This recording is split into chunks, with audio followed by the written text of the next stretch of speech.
కృష్ణుడి 16,000 భార్యలు. కృష్ణుడి. సో, కృష్ణుడి అయితే చాలా మంది చాలా చెప్తారు. 16,000 మంది భార్యలు ఎందుకు అని. హ్మ్.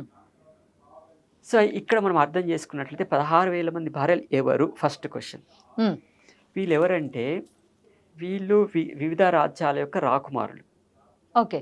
సో, అప్పుడు నరకాసురుడనే రాక్షసుడు మనందరికీ తెలుసు. దీపావళి వచ్చింది దాని గురించి. రాజకుమార్తెలు. రాజకుమార్తెలు. Yes, princess. Yes. Yes. So, ఈ యొక్క నరకాసురుడు ప్రాగ్జ్యోతిష్యపురం అనే రాజు ఆయనే. సో, ఏం చేశాడు? చాలా పవర్ఫుల్ ఆయనే. భూదేవి యొక్క కుమారుడు. సో, ఏం చేశాడంటే ప్రతి రాజ్యంలో నుంచి ఎవరైతే అందమైన అమ్మాయిలు ఉంటారో వాళ్ళు తీసుకొచ్చాడు. తీసుకొచ్చి నన్ను వివాహం చేసుకోండి. ఎవరైతే ఒప్పుకున్నారా? ఎస్. ఒప్పుకోలేదో వాళ్ళందరినీ జైలు వేసేసాడు.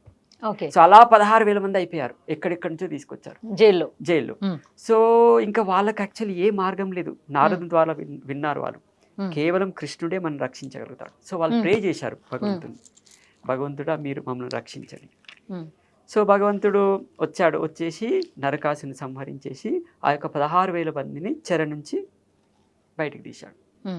సో, చూడండి, ఆ రోజు 5,000 సంవత్సరాల క్రితము స్త్రీ ఎప్పుడైతే బయటికి వెళ్తుందో మళ్ళీ ఎవరైనా తీసుకోవాలంటే ఆలోచించేవారు. అప్పుడు అలాంటి పరిస్థితులు ఉన్నాయి.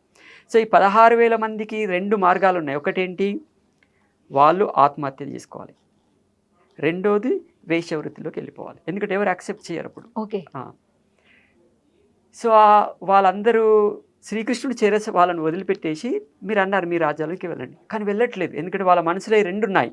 ఒకటి మేము either we have to commit suicide or we have to go for prostitution. Okay. So, ఇంకా వాళ్ళందరూ శ్రీకృష్ణుని చూశారు. చెప్పాను కదా, శ్రీకృష్ణుడు చాలా అందంగా. వాళ్ళ మనసులో ఒకటి కోరిక వచ్చింది, మాకు కూడా ఇలాంటి భర్త ఉంటే మంచిది. సో, శ్రీకృష్ణుడు అర్థం చేసుకున్నారు. వాళ్ళ పరిస్థితి అర్థం చేసుకున్నాడు, వాళ్ళ కోరిక అర్థం చేసుకున్నాడు.